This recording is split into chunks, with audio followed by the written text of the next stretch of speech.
the salty sea dog beard and moustache had to come off. It was way too itchy, and I had mixed reactions to it. I'm not sure I liked it myself, but when people said it made me look older, it just had to come off. No, I'm only joking. But yeah, now it feels a lot better with it gone.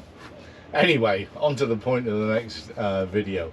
The boat came equipped with a Code Zero lightweight sail, or spinnaker type thing. I've never used one before. Very useful in the Sea of Cortez because the winds can be light. So I'm going to attempt to set it up. It's out on deck, and I'll show you that in a moment. But as I say, not having used one before, and the thing that put me off is it doesn't have a UV strip on it. So you use it, then you've got to take it down, which is fine, but it sort of puts you off the fact about putting it up in the first place. So I'm going to look at the possibilities of having a lightweight UV strip made for it, so I can leave it up for, I don't know, a week, 2 weeks or whatever. Particularly when I'm out in the anchorages moving from one place to the next, it might come in useful. But obviously the first stage of it is finding out how to set the damn thing up, where it secures to, which halyards to use, and all the rest of it. So that's the plan of action, and I'll show you what it's like on the deck.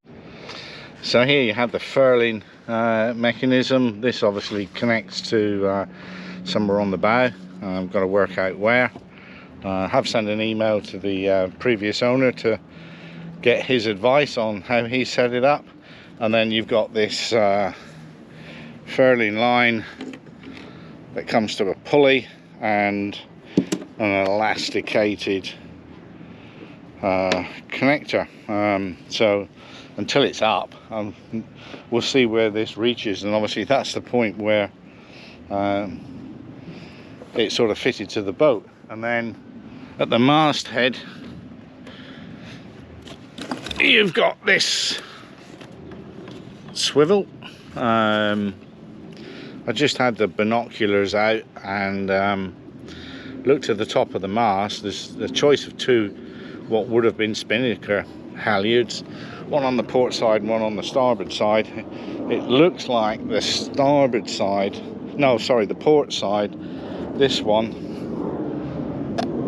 is the one to use, and you won't be able to see this, but up the top with the binoculars I can see that there's been a hoop with another pulley made on it to move it forward from the mast on this port side. So that looks like that's been done on purpose. I'm sure the previous owner will confirm that once he replies back. But so it looks fairly straightforward, and then we have to find an attachment point here on the bow, possibly one of these three cross connectors. Two of them look part of the original, don't know whether you can see that, but two look part of the original bow roller setup. And if I can get down there that low without falling in, but this one, as you can see from the welds, that looks like an addition, and there's no reason to strengthen it there, so I'm thinking that could be the point of connection. Or there's some holes drilled in the side of the bow roller, and maybe it connects to that, and that would lead it outside the bowsprit. But I'm gonna have a play with it and see what it looks like. Probably won't do it tonight, probably do it tomorrow morning. It'll give Michael a chance to respond, the previous owner, and then we'll attempt to set the damn thing up. Well, here we go, take one. So the top of the sail's connected, and the drum is connected there. Let's see.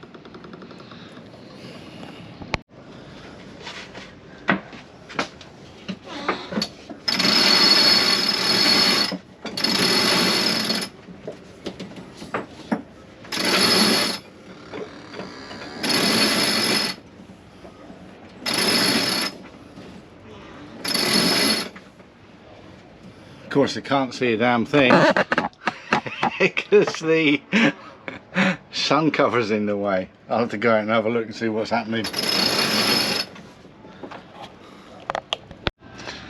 Don't know why I'm doing this by hand. I've got a bloody electric winch. Much easier.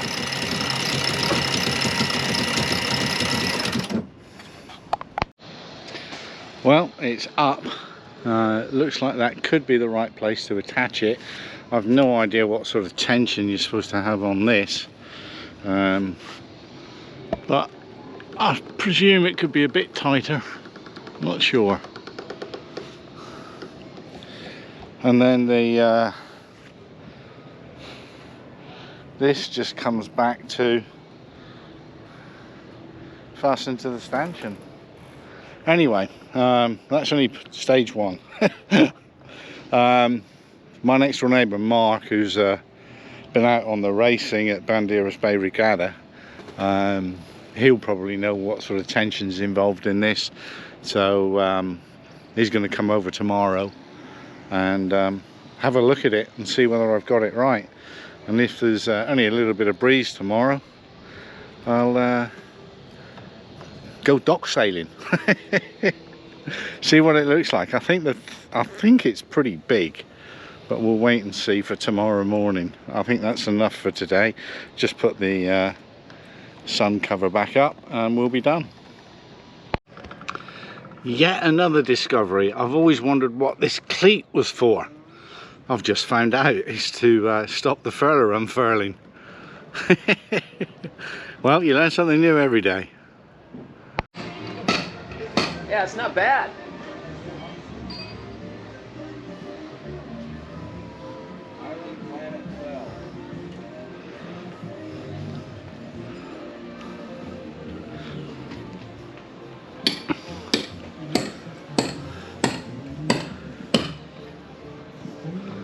Hey, that'll move it along, won't it? Yeah, this is pretty nice. This is nice looking. Yeah. That's a good panel. So the more downwind you go, the lead's got to go forward. So you want it to be like this. If you go forward, so it closes off the leech a little bit. So I'll have to get... Then the more upwind you go, the further back it goes.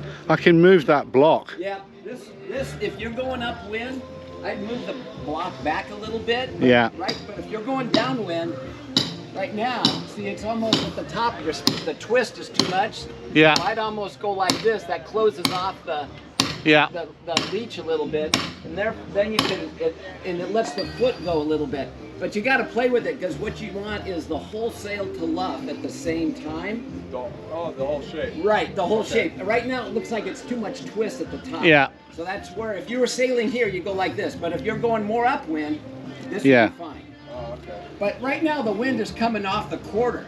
You could probably carry this sail almost a beam reach or even tighter, because it's got a real. You don't have a whole lot of pocket. This is like pretty flat. So this is a code 0 or a 1? Yeah. No, it's a 0. Yeah. 0. Yeah, you have very little pocket to it. You can carry this upwind, maybe, I'd say, maybe 60 degrees apparent. So do you think a UV strip going up this edge would affect the sail? Well, yeah, but you know, the thing is, a UV strip you'd also need on the foot.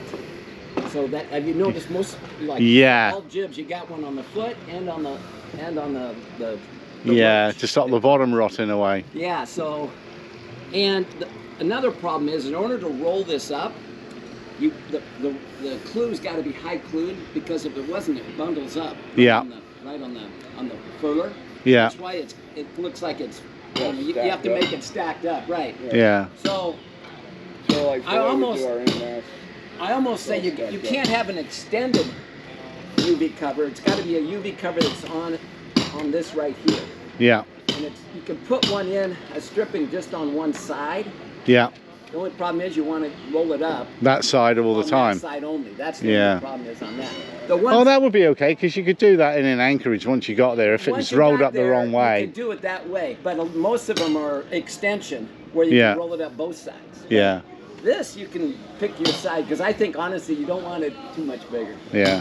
The only thing I've got to do is I've got to extend that pulley, because it means coming up to the foredeck. Oh yeah. And the other issue is, how do you control the sail if you've got to come there to pull it in?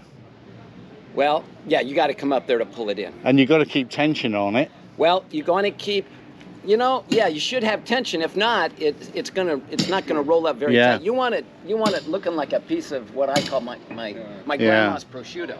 Right? You know, real tight. So this line, endless line's got to be extended all the way back to the cockpit. Yeah.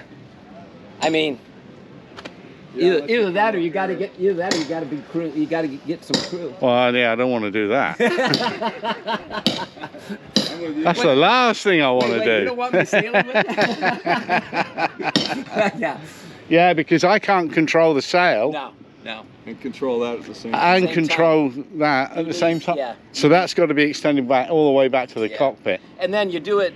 You kind of pull it in till it gets kind of almost oversheeted. Let it out a little bit, and do it that way. You know, you kind of got to do it. You can't. You got to do 10 feet at a time, 5 or 5, 6 feet at a time. Because that's a lot of sail to pull in. Yeah. It's in bloody good nick though. I don't think it's been used that much. Good condition. You got good reinforce. Yeah. It's it looks like it'll roll up. Yeah. Well, let's have a go at rolling it up, boys. Do it. So I'll roll it up, but somebody's leave me some tension here. I want to let's do this. Before we do that, I'm going to loosen it up. I just want to see where it breaks first. So if you're going like this, that lead's got to go way forward. Yeah. So, but when you're going upwind, you can even move it back. Right now, you're for yeah. Bad actor. But yeah, let's just leave the lead where it is. Yeah. And then you're gonna have to play with it later on. Okay, let's do this. You want to reel it in, and I'll stay here, or you want me to reel it in? Okay. Oh, you're fine. Okay.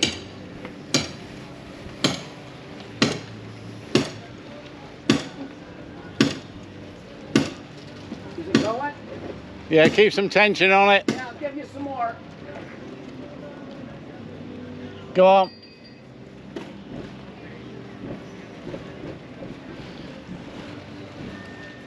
Okay, hold on. If you can, go up and pull down on the foot a little bit. It's starting to curl up there. Oh, I see. Yeah, just kind of pull that down. Thanks. Okay, I'm going to let it out some more. Go ahead.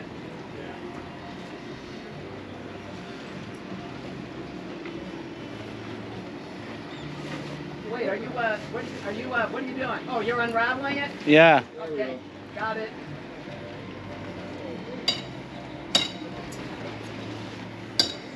That's better. Yeah. I can't really see it too much. Let me know. More tension? This one's fine. Okay. Glenn, pull down on that glue so it kind of pulls it on the end of it. Yeah, pull that down. There you go. So winding it in, it needs to come forward then. Yeah.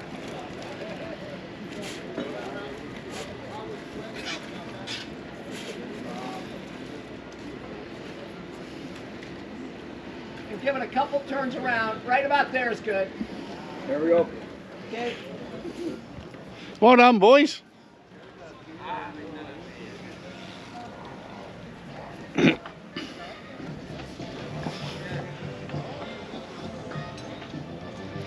that, you gotta get it. So a little bit of work to do to get it set up right.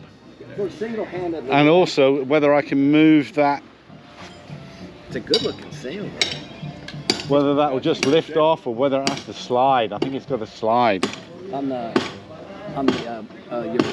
pulley.